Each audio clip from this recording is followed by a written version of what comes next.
కొన్నిసార్లు మనిషి ఉద్దేశం మంచిదైనా కూడా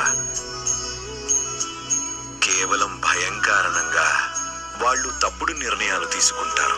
అందుకని భయాన్ని ఎప్పుడూ కూడా మన వివేకం మీద అదుపు సాధించనివ్వకూడదు. గార్గి, నీకు నీ భర్త గురించి దిగులు ఉంది,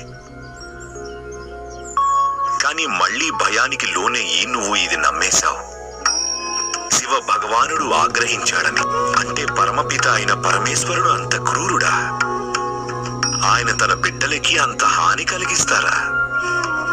ఒకవేళ అలా అయినా కూడా అప్పుడు ఆయన ఒక బంగారం త్రిశూలం కోసం తన కోపాన్ని వదిలేస్తాడా?